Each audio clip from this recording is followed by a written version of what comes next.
Supreme court Tripura में municipal इंतखाबात के दौरान तृणमूल कांग्रेस के कारकुनों की हिफाजत और अमनो अमान से मुतल्लिक अदालत के हुक्म की तामील न करने पर तौहीन अदालत के मामले में मंगल को समाअत करेगी।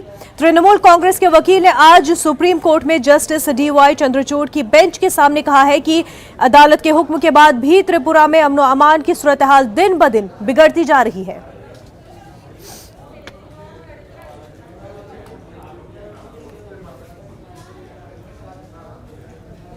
तृणमूल कांग्रेस के मेंबरान ने पार्लियामेंट का एक वफ्द त्रिपुरा में पुलिस की मुबैना बर्बरियत के मामले पर मरकजी वजीर दाखिला अमित शाह से मिलने इतवार को दिल्ली पहुंचा हुआ है। TMC ने अमित शाह से मुलाकात का वक्त मांगा लेकिन वक्त नहीं मिला, जिसके बाद तृणमूल कांग्रेस के अरकान पार्लियामेंट ने वजारत दाखिला के बाहर एहतजाज शुरू कर दिया। वाज़ेह है, त्रिपुरा में 25 नवंबर को होने वाली म्युनिसिपल इंतखाबात से कबल बीजेपी और TMC कारकुनों के दरमियान तसादुम हुआ। 2 रोज कबल खोई जिले के तेलियामुरा में तसादुम में कम अज कम 19 अफराद जख्मी हुए थे, जिसके बाद इलाके में दफा 144 के तहत पाबंदियां नाफिज कर दी गई हैं। दिल्ली पहुंचने वाले तमाम मेंबरान पार्लियामेंट त्रिपुरा पुलिस के जरिए TMC मकनी बंगाल यूनिट के यूथ विंग के सेक्रेटरी सयानी घोष की गिरफ्तारी के खिलाफ एहतजाज कर रहे हैं।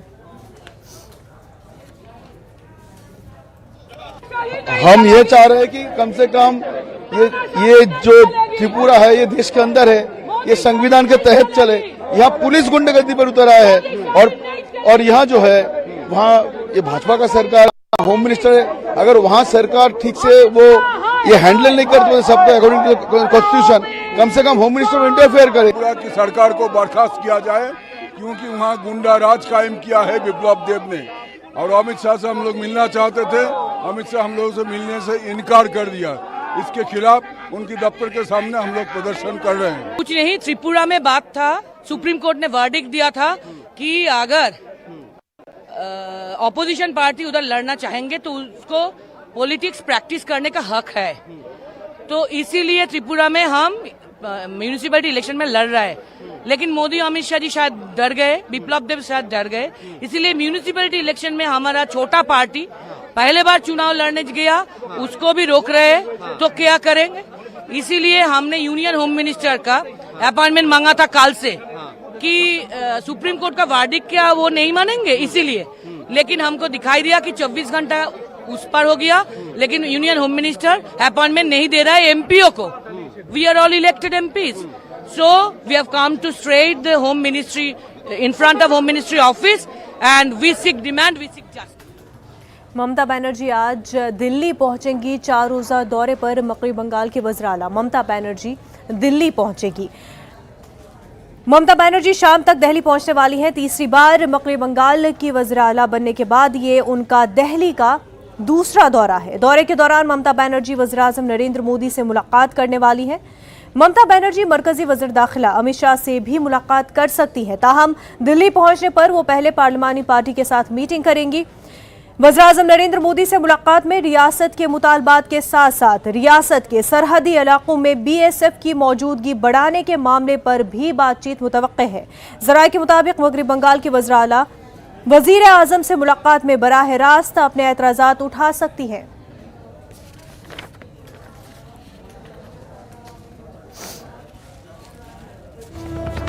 इस वक्त की बड़ी खबर आपको बता दें, सुप्रीम कोर्ट से परमबीर सिंह को राहत मिली है। सुप्रीम कोर्ट ने गिरफ्तारी से अबूरी राहत दी है। परमबीर सिंह को फिलहाल गिरफ्तार नहीं किया जाएगा। सुप्रीम कोर्ट ने महाराष्ट्र सरकार और CBI को नोटिस जारी किया है। काफी अहम खबर इस वक्त आपको बता रहे हैं। महाराष्ट्र में जिस तरह से लगातार वसूली के हवाले से सियासत भी जारी थी, इसी बीच सुप्रीम कोर्ट ने परमबीर सिंह को राहत दी है। सुप्रीम कोर्ट ने गिरफ्तारी से परमबीर सिंह को बुरी राहत मिली है। परमबीर सिंह को फिलहाल गिरफ्तार नहीं किया जाएगा। वहीं सुप्रीम कोर्ट ने महाराष्ट्र सरकार और CBI को नोटिस जारी किया है।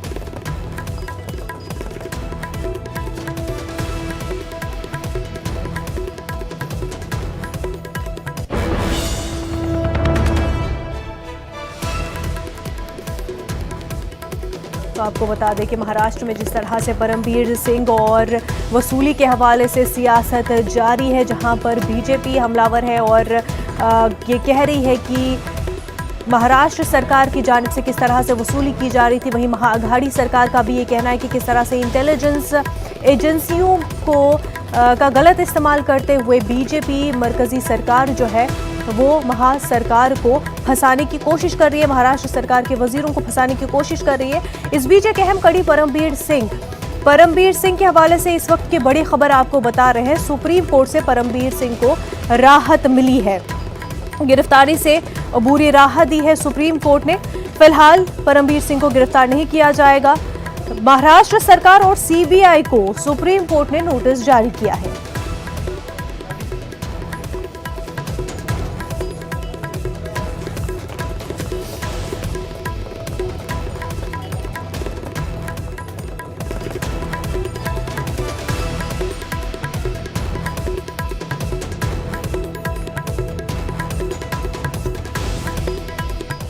तो आपको बता दें कि महाराष्ट्र में लगातार जो है बीजेपी और महाअघाड़ी आमने सामने है। कई तरह प्रेस कॉन्फ्रेंसेस भी हमने देखे, इल्ज़ाम पे इल्ज़ाम एक दूसरे पर महासरकार और बीजेपी लगा रही है। परमबीर सिंह एक ऐसी कड़ी जो दोनों ही चाहे महाअघाड़ी में पार्टियां हो और बीजेपी एक दूसरे पर इस हवाले से इल्ज़ाम लगा रही है। वहीं आपको बता दें कि सुप्रीम कोर्ट ने परमबीर सिंह को बुरी राहत दे दी है। फिलहाल परमबीर सिंह को गिरफ्तार नहीं किया जाएगा। वहीं महाराष्ट्र सरकार और सीबीआई को भी नोटिस जारी किया गया है। हमारे साथ इस वक्त हमारे नुमाइंदे सुशील जुड़ चुके हैं। सुशील, परमबीर सिंह को अबूरी राहत दे दी है सुप्रीम कोर्ट ने, फिलहाल परमबीर सिंह को गिरफ्तार नहीं किया जाएगा। जी बिल्कुल, देखिए साफ तौर से परमबीर सिंह को एक बड़ी कोर्ट से जरूर मिली है। हालांकि इस पूरे मामले में परमबीर सिंह के वकील से सुप्रीम कोर्ट ने ये बड़ा सवाल किया और ये पूछा कि आखिर परमबीर सिंह है कहाँ। उनके वकील ने कोर्ट में कहा कि परमबीर सिंह भारत में ही है, चूंकि महाराष्ट्र में उनकी जान को खतरा है इसलिए वो महाराष्ट्र में नहीं है। मामला बहुत संगीन है, चूंकि परमबीर सिंह ने वहां के गृह मंत्री पर कहीं ना कहीं पैसे के लेन देन का आरोप लगाया है, जो बेहद गंभीर मामला है। और उनके पास यानी कि परमबीर सिंह के वकील ने ये क्लेम सुप्रीम कोर्ट में किया कि उनके पास महाराष्ट्र के डीजीपी का फोन का टैप है, जिसमें उन्होंने कहा था कि जो उन्होंने महाराष्ट्र के गृह मंत्री अनिल देशमुख के खिलाफ मामला दर्ज कर रखा है उस केस को वो वापस ले, नहीं तो उनकी जान को खतरा भी हो सकता है। तो ये तमाम दलीलें फिलहाल परमबीर सिंह की तरफ से सुप्रीम कोर्ट में दी गई हैं। हालांकि उन्होंने कहा कि उन्हें देश की न्यायपालिका पर पूरा भरोसा है और अगर देश की न्यायपालिका उन्हें ये संरक्षण देती है और गिरफ्तारी से उन्हें राहत देती है तो वो जांच एजेंसियों के सामने पेश भी होंगे और कोऑपरेट करेंगे।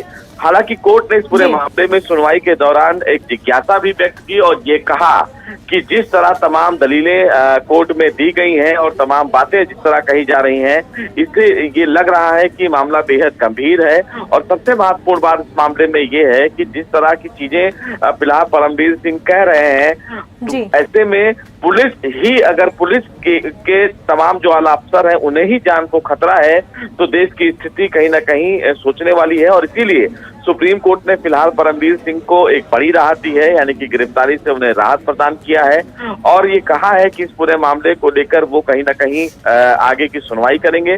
बहरहाल सीबीआई को इस मामले में नोटिस जारी किया गया है और परमबीर सिंह को एक बड़ी राहत है, यानी कि 6 दिसंबर को सुप्रीम कोर्ट सुनवाई करेगा, लेकिन गिरफ्तारी फिलहाल परमबीर सिंह की नहीं होगी। जी बिल्कुल सुशील, बेहद शुक्रिया तमाम तफसीलात के लिए। ब्रेक के बाद आपका खैर मकदम है। आपको बता दें कि अमरावती में एक मरतबा फिर पाबंदियां आयद कर दी गई है। बीजेपी की जानिब से जेल भरो आंदोलन और वंचित बहुजन अघाड़ी की जानिब से मुसलमानों के लिए 5% रिजर्वेशन के लिए एहतजाज की कॉल के बाद अमरावती की पुलिस कमिश्नर आरती सिंह ने एक नोटिफिकेशन जारी किया है। उसके तहत अमरावती में एक जगह 5 से ज्यादा अफराद जमा नहीं हो सकेंगे। इसके अलावा बाजार खुले रहेंगे और शॉपिंग की जा सकेगी।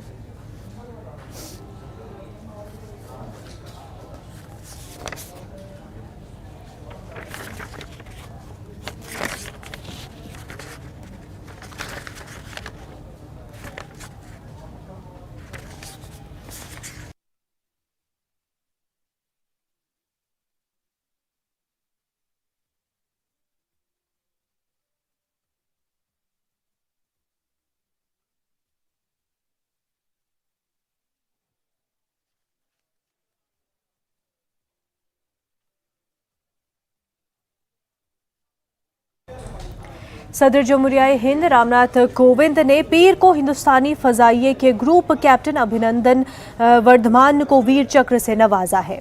बालाकोट फजाई हमले के एक दिन बाद पाकिस्तानी फजाइये के F-16 लड़ाका तैयारे को मार गिराने वाले विंग कमांडर अभिनंदन वर्धमान को इस माह तरक्की दी गई। अभिनंदन को वीर चक्र देने का ऐलान पहले ही हो चुका था। इससे कब्ल उन्हें पाकिस्तानी फजाइये दरअंदाजी रोकने पर शौर्य चक्र से नवाजा जा चुका है। अभिनंदन के अलावा एस प्रकाश जाधव को बादअज़मर्ग कीर्ति चक्र से नवाजा गया। उन्हें यह अवार्ड जम्मू कश्मीर में दहशतगर्दों को खत्म करने के ऑपरेशन में उनके किरदार के लिए दिया गया था। साथ ही मेजर विभूति शंकर को भी बादअज़मर्ग शौर्य चक्र से नवाजा गया। उन्होंने यह अवार्ड 5 दहशतगर्दों को हलाक करने और 200 किलोग्राम धमाका खेज मवाद बरामद करने के ऑपरेशन में उनके किरदार पर दिया गया।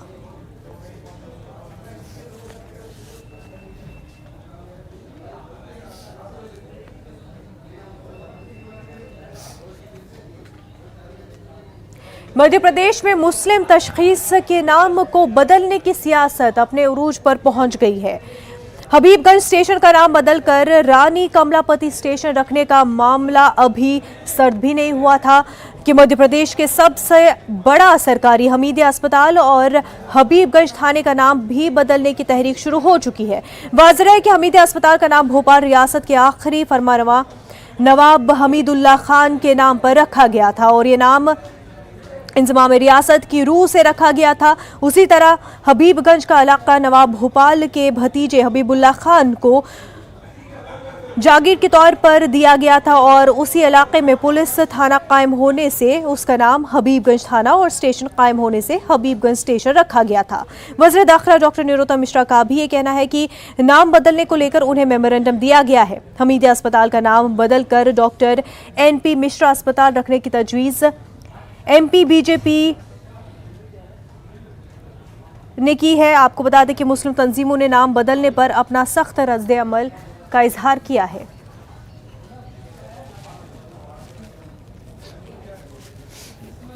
भोपाल से हमारे नुमाइंदे मेहताब आलम बराह रास्त हमारे साथ जुड़ चुके हैं। मेहताब आलम, क्या वजह है, क्यों बीजेपी की जानिब से इस तरह की मांग की जा रही है कि हमीदिया अस्पताल का नाम बदला जाए?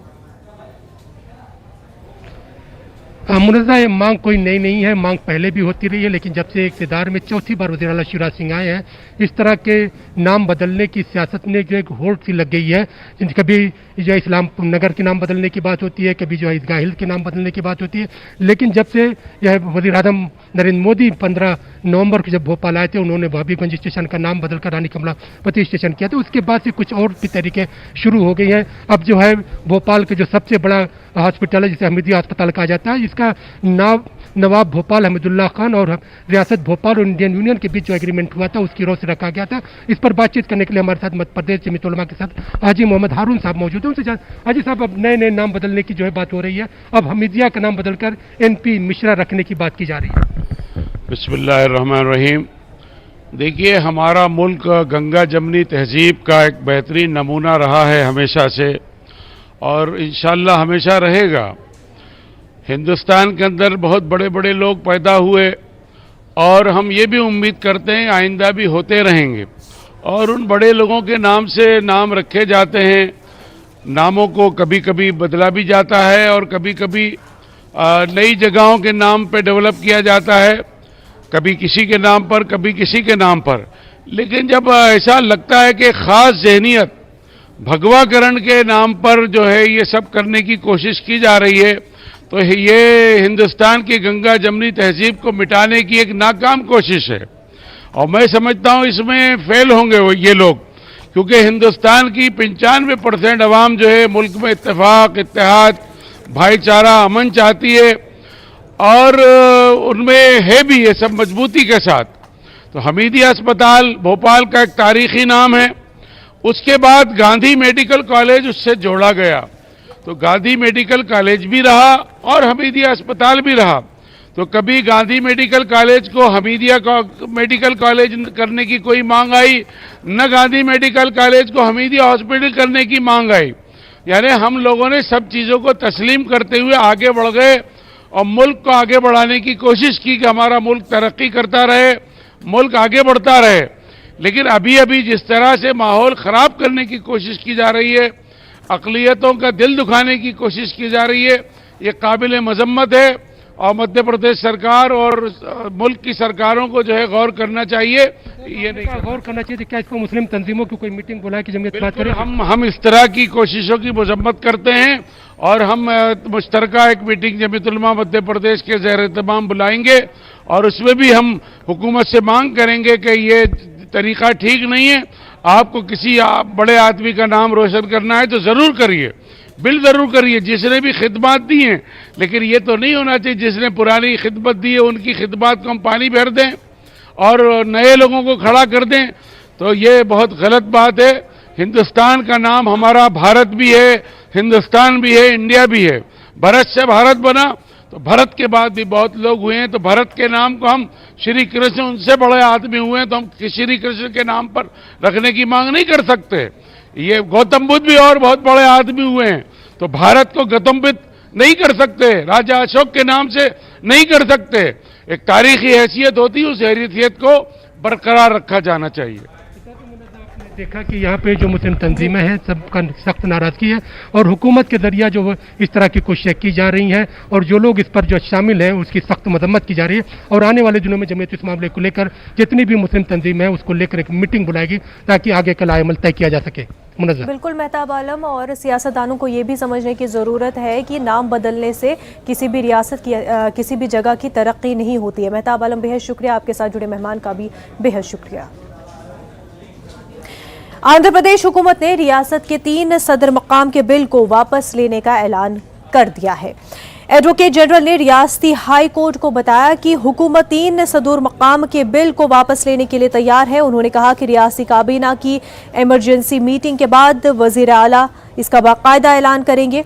वाजरा की जगन हुकूमत ने रियासत के 3 सदर मकाम अमरावती को लेजिस्लेटिव, विशाखापट्टनम को एग्जीक्यूटिव और करनूल को जुडिशल कैपिटल बनाने का मंसूबा बनाया था।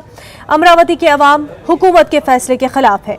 अमरावती परिरक्षणा समिति और जेएसी एक रियासत एक सदर मकाम की मांग करते हुए गुज़िश्ता 700 से ज़ायद दिनों से एहतजाज कर रहे हैं।